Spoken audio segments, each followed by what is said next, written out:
Hello வலிக்கணம்மா. வணக்கம் வணக்கம். இன்னைக்கு செவ்வாய்க்கிழமை இரவு நேர வணக்கம். வாங்க இன்னைக்கு நைட் ரொட்டீன் என்னன்னு பார்க்கலாம். இட்லி தான் ஃப்ரெண்ட்ஸ், இட்லி தான் சுட போகிறேன். காலையில் மாவாட்டி வச்சுருந்தேன். இந்த இட்லி பாத்திரம் பாருங்க ஃப்ரெண்ட்ஸு, எனக்கு கல்யாணம் அனுப்ப வாங்கினது இந்த இட்லி பாத்திரம். இன்னும் உள்ள எல்லாம் எப்படி இருக்கு பாருங்க. இதுவே இது கொஞ்சம் கருத்தது காரணமே நான் அன்னைக்கு ஒரு நாள் கேக்கு சுடுவோன்ட்டு, கேக்கு மாதிரி சுடுவோன்ட்டு உப்பு வச்சு அது மேலே இது வச்சுனால இந்த கருப்பு இல்லைன்னா இன்னும் சூப்பராக இருக்கும்னு பாத்திரம். 32 வருஷம் 35 வருஷம் ஆச்சு இந்த இட்லி பாத்திரம் வாங்கி. எங்கள் அம்மா எல்லா பாத்திரமும் வச்சாங்க, ஆனால் இட்லி பாத்திரம் மட்டும் வைக்கல. இது நானாக வாங்கிட்டேன் 100 ரூபாய்க்கு. அப்போ எல்லா பெரிய பெரிய பாத்திரம் பித்தளை அண்டா கிண்டா எல்லாம் வச்சாங்க. இந்த இட்லி பாத்திரம் மட்டும் வைக்கல. கேட்டுங்க, இது நானா வாங்கிட்டேன்.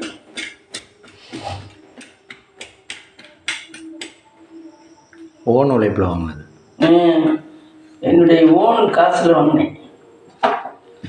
எத்தனை வருஷமாக உழைச்சிருச்சு? 35 வருஷம் ஆச்சு.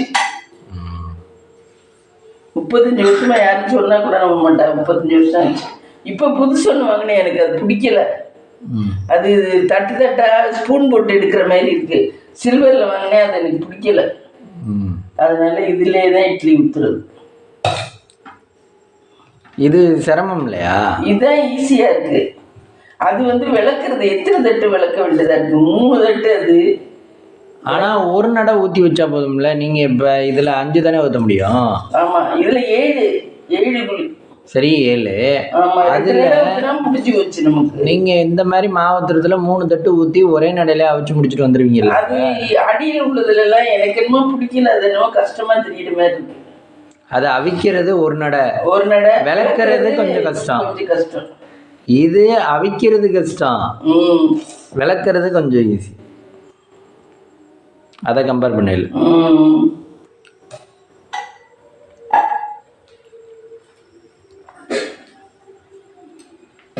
மம்மி எங்கன்னு ஏத்தாப்புல என்ன வச்சுருக்கீங்க? மாவு அடிக்க மாவு. ஆமாம், இன்னைக்கு காலையில் ஆட்டி வச்ச மாவுகள் இதெல்லாம். இதுவும் இதை ஃப்ரிட்ஜில் கொண்டு வச்சுருவேன் ஃப்ரெண்ட்ஸ். நைட்டில் ஃப்ரிட்ஜில் கொண்டு வச்சுட்டேன்னா இது ஒரு வாரத்துக்கு இருக்கும். ஒரு வாரத்துக்கு மேலெல்லாம் வச்சுக்க மாட்டேன், ஒரு வாரம் வரைக்கும் இருக்கும். இன்னைக்கு நைட்டு இங்கே சிவன்ராத்திரிக்கு இங்கே நல்லா இருக்கும் கோயிலில். நைட்லேருந்தே எல்லாருக்கும் சாப்பாடாம். கோயிலில் சூப்பராக இருக்குமா. இன்னைக்கு தான் ஆக்டர்ஸ் எல்லாம் வருவாங்களோ? இன்னைக்கே நாளைக்கு நைட்டா தெரியல. நாளைக்கு நைட்டு தான். ஆனால் சிவன்ராத்திரின்னு சொன்னீங்க. ஆனால் இன்னைக்கு நைட்டு கோயிலில் இன்னைக்கு நைட்லேருந்தே விசேஷமாக இருக்குது. சாப்பாடு நடந்துக்கிட்டு இருக்கோம் கோயிலில். அந்த பூஜை இந்த பூஜை அதுக்கு இது பண்ணிக்கிட்டு இருப்பாங்க.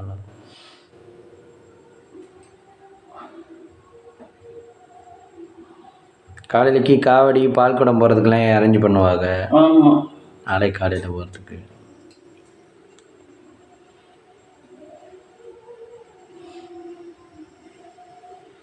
ஆனால் நம்ம என்ன நினைக்கிறோமோ அது கண்டிப்பாக நடக்கும் ஃப்ரெண்ட்ஸ். நம்மளுடைய எண்ணங்கள் கண்டிப்பாக அது ஒரு பிரதிபலம் இதாகும். நம்ம நல்லதே நினச்சோம்னா கண்டிப்பாக நமக்கு நல்லதே நடக்கும். ஒரு சிலர்லாம் நம்பிக்கை இல்லாமல் ஒரு மாதிரி நினைக்கிறார் அப்படின்னு நினைக்கக்கூடாது. நல்லதே நினைக்கணும். கண்டிப்பாக எனக்கு இதில் நான் ஜெயிப்பேன், இந்த ட்ரிப் இல்லைனாலும் ஒரு நாள் ஜெயிப்பேன் அப்படின்னா கடைசியில் கண்டிப்பாக அதை ஜெயிச்சுக்குவோம். நான் நினச்சேன் ஃப்ரெண்ட்ஸு, கொஞ்சம் இதுவாக இருக்கல. எனக்கு எங்கள் வீட்டுக்காரர் இல்லை, வீடு கட்டுவோம், கண்டிப்பாக வீடு கட்டுவோம், பிள்ளைகளை ஒரு நிலைமைக்கு கொண்டாந்துருவேன் அப்படின்னு நினச்சேன். திரும்பி எனக்கு போஸ்டிங் இல்லை, ஒரு வேலை இல்லை. அதே லெவலுக்கு கொண்டாந்துட்டேன் ஃப்ரெண்ட்ஸ். ஏதோ எப்படியோ என்னுடைய எண்ணங்கள் பலிதமாயிடுச்சு.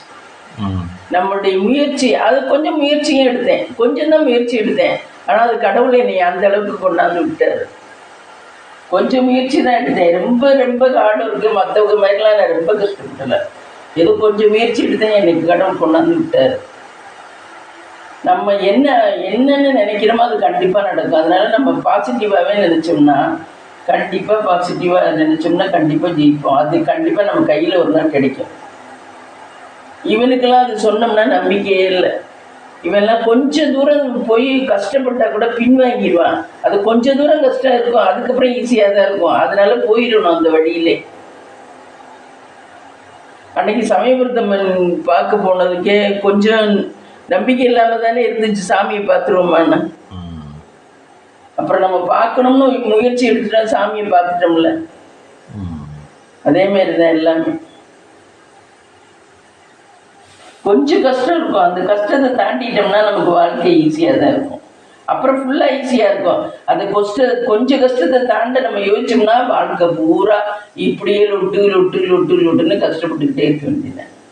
அதே வாழ்க்கையில் ஜெயிக்கிறவர்களுக்கும் தோக்குறவங்களுக்கும் வித்தியாசம். தொழிலையும் வேலையிலையும் எல்லாத்துலேயுமே அந்த கொஞ்சம் கஷ்டத்தை நம்ம தாண்டிடணும். அது தம் பிடிச்சிக்கிட்டு அந்த கொஞ்சம் கஷ்டத்தை தாண்டிடணும். நம்ம வாழ்க்கையில் ஜெயிச்சிட்டோம்னு அர்த்தம். அப்புறம் எடுத்த உடனே ஈஸியாக எதுவும் கிடைக்காது. அது இளமையில் அந்த பாடுபடவெல்லாம் தெம்பு இருக்கும், முதுமையில் கிடைக்காது. அந்த தெம்பு இளமையில் கிடைக்கும்.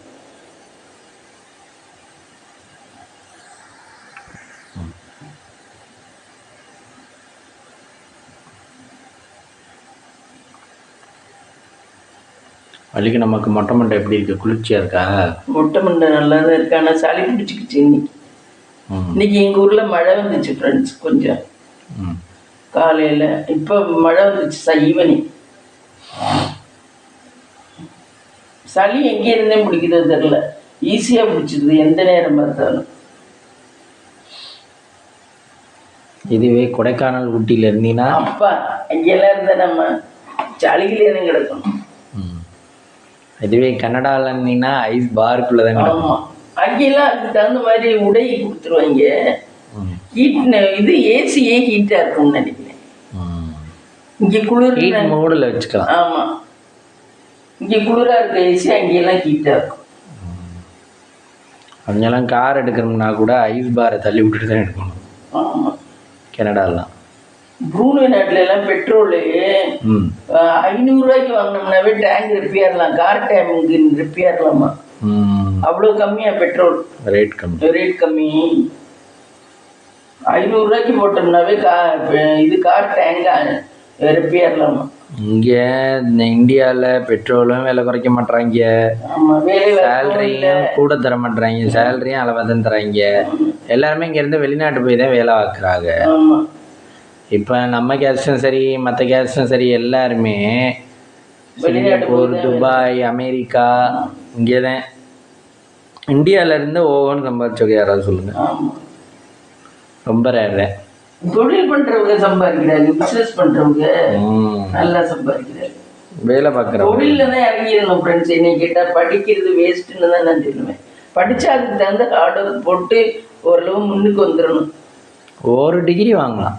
ஆமாம், ஒரு டிகிரி வாங்கலாம். அதாவது என்னென்னு புரிஞ்சுக்கிறதுக்கு உள்ள டிகிரி வாங்கலாம். என்னென்னு புரிஞ்சுக்கிறதுக்கு.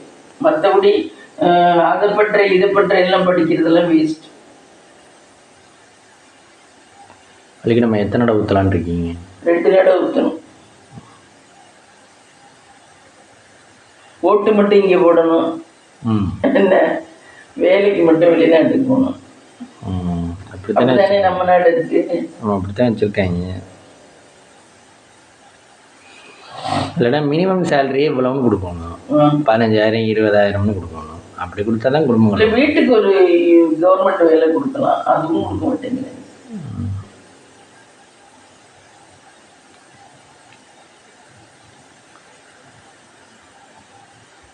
இந்த இட்லி தட்டில் இந்த தட்டெல்லாம் வச்சு என்ன பண்ணுறது, அதனால யூஸ் பண்ண முடியல.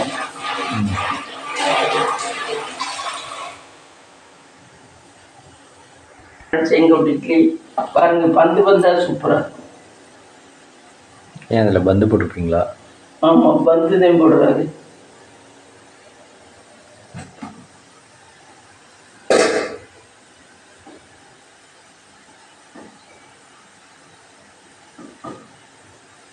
இட்லி அவஞ்சா சவுண்ட் வரணுமா? நான் அவஞ்சிட்டேன். அது குக்கரில் வச்சா வரும்னு நினைக்கிறேன், இட்லி குக்கர். அது வருமா தெரியல. அந்த புது குக்கர்லையா? இந்த குக்கரில் வராது. அது இட்லிக்குன்னே ஒரு குக்கர் இருக்கு. அது இட்லிக்குன்னு குக்கர் இருக்கு. அப்போ நீ இன்னொன்று புதுசு வச்சுருக்கீன்னு சொன்னதா? அது குக்கர் இல்லை, அது இட்லி சட்டி தான். இந்த மாதிரி இட்லி குக்கர்னா இட்லி குக்கர்னா குக்கர் சாதத்துக்குள்ள குக்கர்ல இட்லி தட்டு வச்சு விசில் போடுறது. அப்படி இருக்கு. அது அவிஞ்சிட்டா சவுண்ட் விசில் வந்துடும்.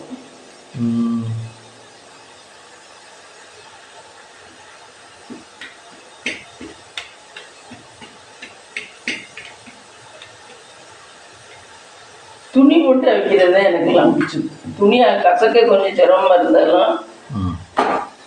இங்கே பாருங்க ஃப்ரெண்ட்ஸ், இட்லி சூப்பராக இருக்கும்.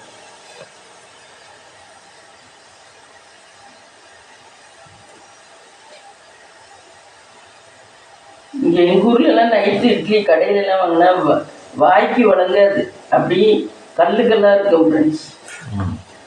ஒரு ஆளுக்கு மேலே விட்டு எரிஞ்சா அவ்வளோதான், அவங்க அவ்வளோதான் மண்டையை உடஞ்சி போயிடும். அப்படி இருக்கு. எதுவும் முடியல, அவசரத்துக்கு வேற வாங்கிக்கணும், வேற வழி இல்லைன்னு. வேற அதுவும் இல்லைன்னா வயிறு பட்டினி கிடக்குமே.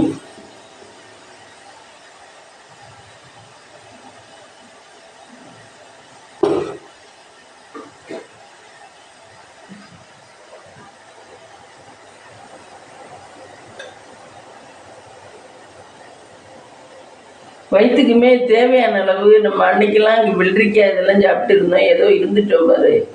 வயிற்றுக்குமே தேவையான அளவு கொடுத்தோம்னா அது மேற்கொண்டு கெடுதி இல்லை.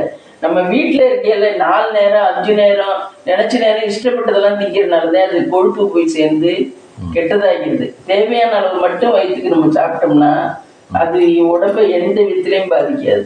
எதை வேணாலும் சாப்பிட்டுக்கலாம். ஆனால் தேவையை பசிக்கல மட்டும். இந்த நம்ம சாப்பிட்டது மேலே ஆசையாக இருக்கு அப்படி இப்படின்னு வீட்டில் இருந்தோம்னா 4 நேரம் 5 நேரம் அப்படிலாம் சாப்பிட்டோம்னா தான் உடம்பு வந்து இதாகிடுது. தொப்பை விழுகுது, தொப்பையும் ஆகுது. அப்படித்தான். ரொம்ப உணவு சாப்பிடக்கூடாது, லிமிட்டாக தான் இருக்கணும். எது வேணாலும் சாப்பிட்டுக்கலாம், அந்த அளவா. பசி வந்தோடனே சாப்பிடணும். ஆமாம், 2 நேரம் சாப்பிட்டாவே போதும் இருக்கு உடம்புக்கு. நமக்கு உடம்பு அதுவே ஒரு சாப்பிடலாம். பசி வந்தோடனே சாப்பிடலாம். ஹார்ட் ஒர்க் பண்றவங்க கொஞ்சம் நல்லாவே சாப்பிட்டுக்கலாம். ஒர்க் பண்ணாதவங்க லிமிட்டா சாப்பிட்டுக்க. அப்படின்னா உடம்புல ஹார்ட் அட்டாக் வராது, ஒண்ணுமே வராது, நீட்டா இருக்கும் உடம்பு. தேவைக்கு கொடுத்தோம்னா, நம்ம தேவையில்லாம போட்டு அதுதான் ஒரு இதுன்னு நினைச்சு போட்டுக்கிட்டே இருந்தோம்னு வச்சுக்க, அவ்வளவுதான். எல்லா நோயும் வந்துடுது. கொலஸ்ட்ரால், அது இது, லொட்டு லூஸ்க்கு எல்லா நோயும் வந்துடுது. நான் அன்னைக்குதான் கோயில்ல தான் உணர்ந்தேன் பசியோட அருமையே. அவ்வளோ காக்க வச்சுட்டாரு சமயபுரத்தம்மா. இல்லைன்னா பசியோட அருமையே தெரியாது. அன்னைக்கு தான் தெரிஞ்சிச்சு ஃப்ரெண்ட்ஸ். வீட்டில் தானே இருக்கோம், எப்போ வேணாலும் சாப்பிட்டுக்கலாம், எப்படி வேணாலும் கிடைக்கும். எவ்வளோ சாதம் நான் கீழே கொட்டுவேன் அப்பா. அன்னைக்கு தான் தெரிஞ்சு அந்த சாதத்தோட அருமையே.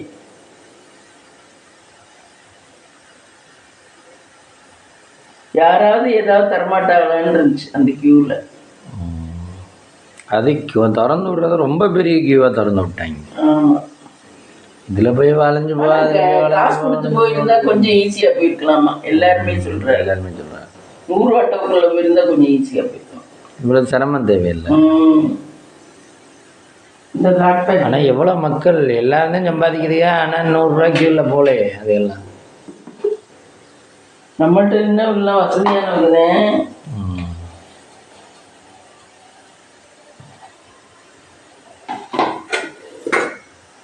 பிள்ளைகளை தூக்கியாந்து வச்சுக்கிட்டு வேற நிக்கிறாங்க. ஆத்தாடிங்க, பிள்ளைகளை தலையில வச்சுக்கிட்டு நிக்கிறாங்க. ஆம்பளைலாம் கழுத்துல தூக்கி வச்சுக்கிட்டு நிக்கிறாங்க.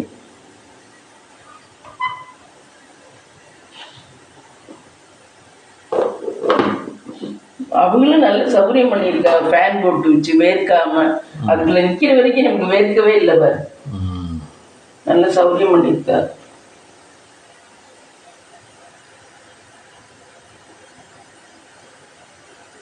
ஆனா சாப்பாடு கட்டிக்கிட்டு போயிருந்தோம்னா அங்கே வச்சு சாப்பிட்டுருக்கலாம். எங்கே வச்சு சாப்பிடுவோம்? சாப்பிட முடியாது, ஆளுக்கு நின்றுட்டு இருக்காரு. ஸ்நாக்ஸ் எனக்கு தான் வைக்கிறதுக்கு அதுக்குள்ள, அதனால அதை தான் வாங்கிட்டீங்க. எதுவுமே கிடைக்கல, நான் அதோட அருமை தெரியும். கிடைச்சா தெரியாது.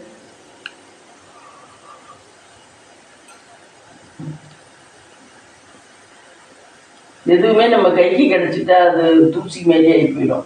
கைக்கு எட்டாவது தூரத்துல இருந்தா அது எப்படி இருக்கு அப்படிங்கிற மாதிரி இருக்கும் நமக்கு. எதுவும் நம்ம கைக்கு கிடைச்சிட்டா அதுக்கு வேல்யூ இல்லை.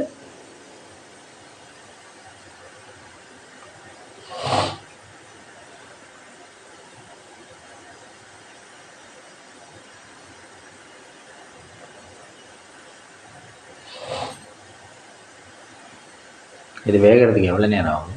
இப்போ ஒரு 10 நிமிஷம் ஆகும். ஒரு ஃபர்ஸ்ட் நட்டதான் கொஞ்சம் லேட்டாக இருக்கும். ரெண்டாவது நட சீக்கிரம், ஏன்னா தண்ணி கொதிச்சு தானே இருக்கு, அதனால சீக்கிரம். ரெண்டாவது நட அவிக்கையில் தண்ணி உள்ளே ஊற்றணுமா வேண்டாமா? உள்ளே ஊற்றலை, அந்த ஃபர்ஸ்ட் நட தண்ணியே கொதிச்சிச்சுல அதுலேயே அவிச்சிட்டேன். தண்ணி அப்படியே கிடக்குமா? ஆவியாகாதா? ஆவி ரொம்ப ஆவியாகாது, கொஞ்சம் தான். ஏன்னா மூடி போடுறனாலயா?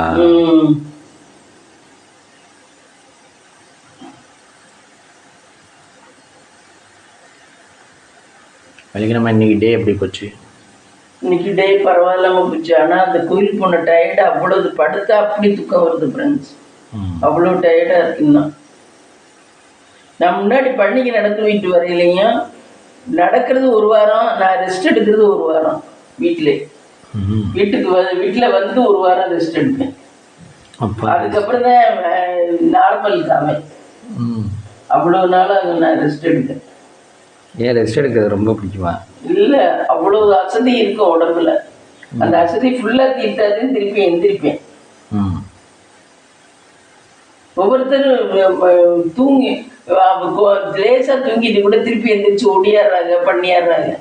எனக்குன்னா அப்படி இல்லை. தூக்கம்லாம் ஃபுல்லாக எவ்வளோ விட்டமா அந்த தூக்கத்தை ஒன்றுக்கு டபுள் மடங்கா தூங்கிட்டேன் பாருங்க. அப்போதான் ஒரு திருப்தி கிடைக்கும். உடம்புமே நமக்கு நார்மலா இருக்க மாதிரி இருக்கும். அதெல்லாம் பழக்க போச்சு. பழனிக்கு நடக்கையில அப்படிதான் ஒரு வாரம் ரெஸ்ட் எடுத்துருவேன். ஆனா சமைச்சு போட்டுவிட்டு ரெஸ்ட் எடுப்பேன். அதுக்குன்னு சமைக்காம எல்லாம் இருக்க மாட்டேன். சமைச்சு போட்டுவிட்டு மற்ற வேலையை பார்க்க மாட்டேன். அப்ப பிள்ளையெல்லாம் பிறக்கல, நம்மதான். அதனால சமைச்சு போட்டுவிட்டு நான் மட்டும்தான், அவங்க வேலைக்கு போயிடுவாங்க. யாரும் ஆனால் தொந்தரவு எல்லாம் பண்ண மாட்டேன். நான் பாட்டுக்கு படுத்திருக்கேன்.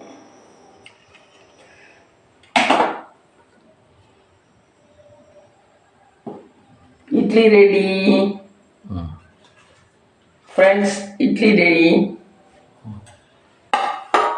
இட்லிக்கு தொட்டுக்க சாதம் கொஞ்சம் இருக்கு. பொன்னரிசி சாதம். இது துவையல், எனக்கு துவையல் நினைப்பேன். துவையல் சாம்பார்.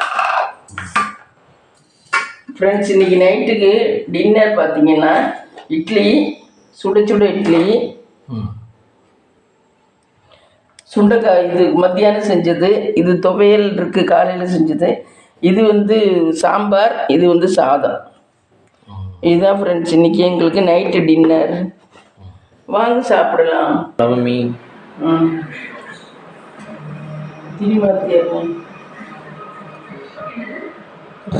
திரிமாத்த போகிறாங்க ஃப்ரெண்ட்ஸ். எண்ணெயை சிறிதளவு ஊற்ற வேண்டும். எண்ணெயை சிறிதளவு ஊற்றி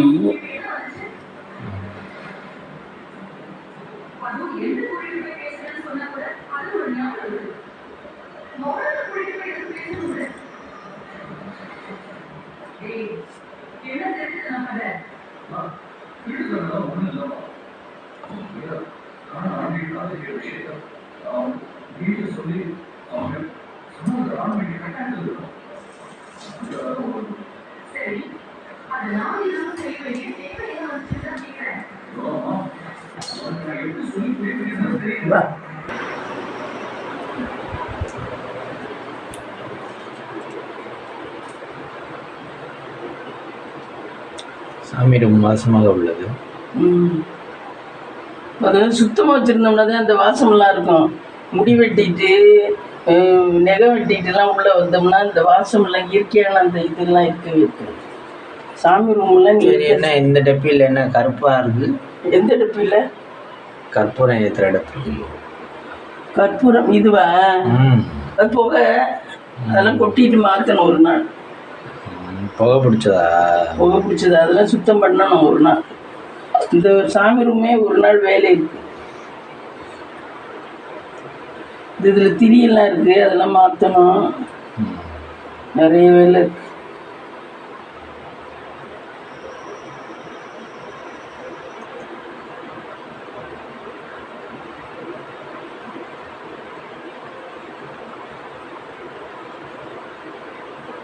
இதுக்கு எண்ணெய் ஊற்றியான்னு வைக்கணும். இது கழுவுனா போயிடும் குட்டிக்கிட்டு.